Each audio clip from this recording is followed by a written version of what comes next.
Hey everybody, welcome back to Everyday Barbecue. My name is Mike, and today we've got a new piece of equipment here from Camp Chef. This is the Woodwind WiFi 24-inch, and we're going to try to do a good, thorough review for you today, including a first cook, coming up right now.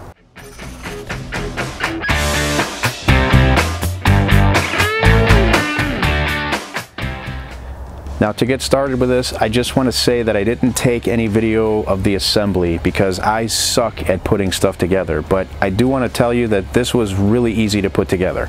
I literally just had to put on the legs, screw on the knobs, put in the shelves inside, and it really wasn't a big deal. It took me about an hour and 15 minutes, but for somebody who actually knows how to put stuff together, probably get this done in 45 minutes. I'm truly bad at it, which is why you never see me doing assembly videos. I would be way too embarrassed. Now, through the assembly process, there was a couple times when I felt like things weren't aligning correctly with screws, but essentially it was mostly on me not knowing what I'm doing. So once I loosened everything up again and realigned, everything went in properly. So really didn't run into any snags with assembly. Now, this grill comes in 3 different sizes. This is the 24-inch. They also make a 36-inch. And there's a smaller one which I honestly don't know the size of right now. I'm sorry. You can look it up, and I'll put a link down in the description to the complete product information page from Camp Chef about the Woodwind WiFi. Another thing I want to point out really quick is that the Woodwind WiFi will typically just come with a side shelf. I have the Sidekick here, which I'm going to go into a little bit more detail on as we progress in the video. All right, let's dig in and start going through some of these features. Now, for starters, perhaps the most important part about this new grill is this Wi-Fi controller system. Now, this system right here, I'm going to go ahead and turn it on. You can control this by spinning the knob and pressing it in. It's very simple. Also has an app that pairs with your phone. I'm going to get into more detail on that as we progress. Now, this is a 22-pound pellet hopper. We also have a glass window here, which gives us the ability to see what level our pellets are at without having to open up the hopper lid. That's a really neat feature, something I did not have on my Smoke Pro. This handle here on the side makes it easy to roll this around and also serves as a cord wrap for the electrical cord whenever you're not using it. The lid is made out of stainless steel. We go ahead and open it up. Now we have an upper and lower cooking area here. These top grates can be placed on the same level so that you've got full space up on top as well as the bottom. These grates on top are stainless steel. These are enamel coated down here on the lower grate. Now, the combined cooking area here, when you have both of these shelves expanded all the way out, will give you 800 square inches, which is a lot of space for a lot of good food. Some of the other neat features, we have a bottle opener down here. The pellet hopper can be emptied. If you decide that you want to change your flavor of pellet, you can simply go ahead, lift this up, and I'm not going to do it now because I have pellets. You pull this bar out, and that basically opens up a chute, which is located here in the back, and that's where your pellets will exit. One of the coolest things that I love about both Camp Chefs that I've owned, this and the Smoke Pro, is the ability to empty out the pellet ash from the bottom without taking apart the whole grill. We don't always feel like cleaning our grill completely after every cook.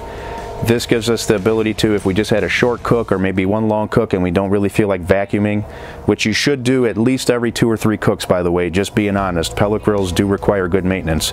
But in this case, to get your ash out, you simply reach underneath here, you'll twist this, and this would be your ash. You can simply dump this, put it back in place, and you're good to go. All right, let's take a look at the cooking mechanism. To do that, we're just going to remove these bottom grates.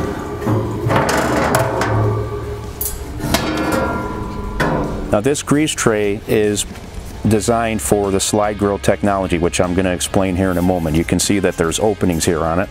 There is a little bit of ash down here because I already did my initial burn-in. We have a stainless steel pellet pot, and I want to go ahead and demonstrate that ash system in action. Now, I have some ash in there from when I did my initial burn-in. There's a lever here on the side. I'm simply going to release, pull out. Ash is empty. Push it back in, secure it into place. Now most pellet grills are just designed for indirect heat, but this grill has a slide grill feature. I want to show you what that is. We have a lever right here on the side. If we simply pull, you'll see that it will expose the pellet pot. This gives you the ability to do direct grilling. So now, when this is back in place, you have these slits here on top to help get some searing action directly on your food. Now I have the Sidekick here. That's really a great device for searing, but if you don't have the Sidekick and you want to get higher temperature sears, this grill is going to give you the ability to do that. Now you also get a small utility shelf down here at the bottom. I probably will never use this, but it is here for people that want to use it. You can see your wheels, they're probably of average quality. I wouldn't call them competition wheels, but I can tell you that I've wheeled this thing around my yard several times already and I've had no issues with it. These legs are also super heavy duty, so this grill is very sturdy. I'm also going to cook some ribs and some steaks on here today, and I'll include that in this video here. I'm not going to make this really about the food, this is more about the grill. But I did want to do a first cook just to test the functionality of it and see the stability throughout the cook using the app and the new controller. Now on the new controller, you get 4 spots for food probes, which you can monitor from the app on your phone or here just looking at it right on the controller, and you can make adjustments on the fly to the temperature of the grill or the different settings for each probe. In addition to that, this also has a smoke setting. Now in the past, you would cook on a low temperature, say high smoke or low smoke, and you would just have a preset smoke setting that the grill would utilize.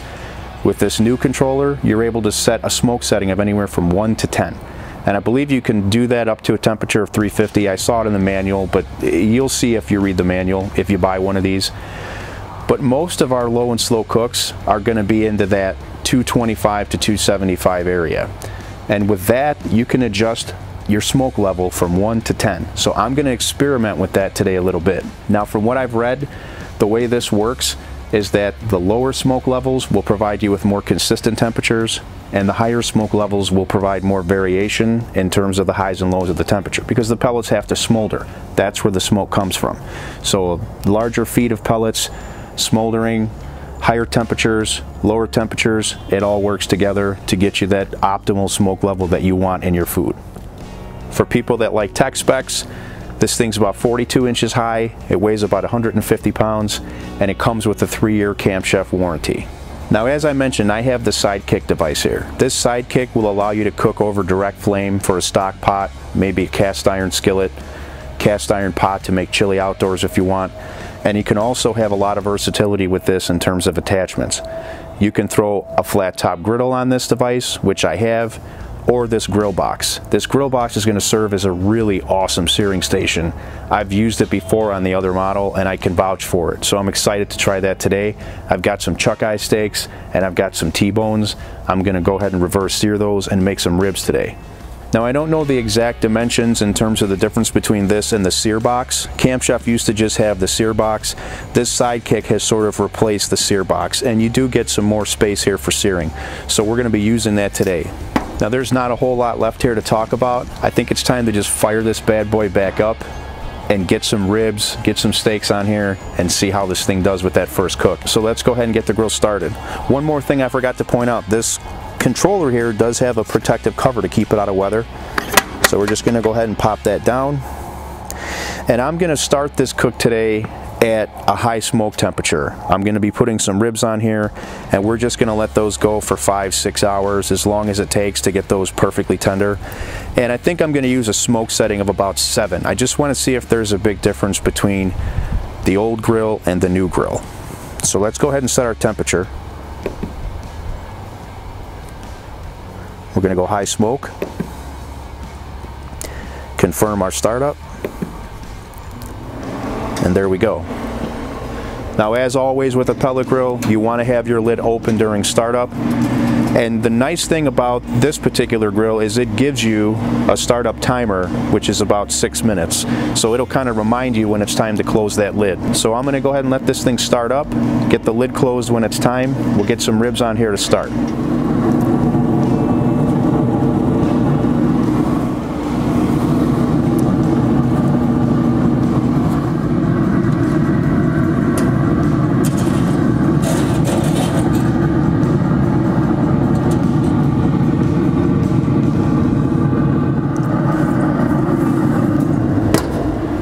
Okay, the ribs are on. Now to get these prepped, all I did was trim them up a little bit, remove the membrane. I seasoned them up with my buddy Joe Angle from Saucy Bottom Barbecue's rub. That's some outstanding stuff. He's a small business. That rub is awesome. He's got a beef rub that's even better. I'll put a link down in the description for you guys if you want to support him, okay? But that's all I did to prep these, simple stuff. And this is not a how to make ribs video. This is just a test cook here. I've got a lot of videos on how to make ribs if you want. Now I also put a probe in here, not because I usually use a probe with ribs. I really never do. I usually just go by feel. But I'm gonna do it just so that I can test out this controller with the app and all that good stuff. I've also got some steaks dry brining right now, a couple T-bones and some chuck eyes. Dry brining them in some salt. We're going to reverse sear those later with some smoke here on the grill, and then we're going to throw them on this grill box and finish them off. So for now we're just going to kick back, chill, enjoy this cook, enjoy this technology, and with this technology I'll be able to chill out inside my house out of this cold weather, and I'm going to know exactly what's going on out here without having to come out and check anything. So I'll see you guys when these ribs are getting close to done and it's time to get the steaks on for the smoke portion. We're a little bit more than 4 hours in. The ribs are up to 185. I'm going to run these to about 190, 195, wrap them in some foil, rest them in the Cambro, and I'm going to knock out those steaks. I don't know if you can tell, but it's getting dark out here. So I'm going to just do some B-roll the rest of the way with the cook, and then I'll bring you back when we're inside tasting, and we'll kind of summarize everything with this review, the food, and the whole thing. I'll see you guys then.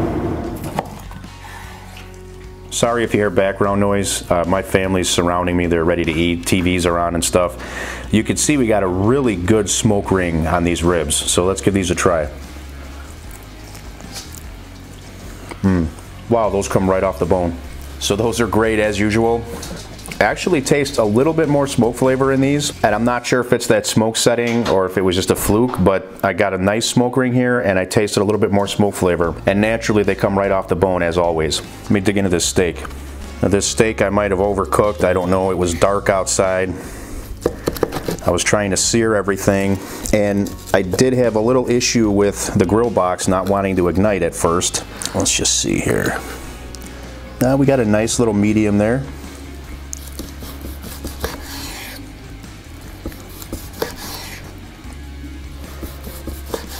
Very tender, very juicy. Got a nice red. I don't know if the camera's picking it up. It's probably still about 5 degrees more than I would normally cook it. Let's go ahead and give this a try. Cheers. All right, that's awesome. Wow, is that good. So I'm really impressed. I do think I'm getting more smoke flavor with this grill, and I only had the smoke setting on 7. I could turn it up to 10. I may do that next time just to experiment with it. But as usual, mechanically, other than the igniter on the grill box, which I don't know why. I had issues with my other one too. Sometimes it didn't want to ignite. Outside of that, everything ran flawless. As far as the pellet grill part of it, everything ran absolutely flawless. In summary, assembling this was easy. I really seriously enjoyed being inside for this cook and being able to take my phone and check the temperatures, know what my food is doing and what my grill's doing without having to go in and out of the house. And so this is an absolute winner. I would like to see them work on that igniter for, when I say they, I mean Camp Chef. I would like to see them work on that igniting mechanism for that grill box and the Sidekick, because I'm pretty sure I can't be the only one that's having that problem. But outside of that, as usual, mechanically outstanding. The food turned out great. I think what sets this thing apart right now is that controller. A lot of pellet grill companies have tried to do the Wi-Fi thing, and I haven't really seen a whole lot that have had a lot of success with it. This one I was able to pair very easily with my phone. There was a firmware update that I had to do initially, and I had a little bit of confusing time with that, but I worked through it in about 5 minutes, rebooted the grill, everything was good to go. So again, I recommend the grill. I have to stand behind it, only because I've had other Camp Chef products before, and this one seems to be as good or even better quality. I appreciate you being with me today. Thank you for hanging out, and I'll see you on the next episode.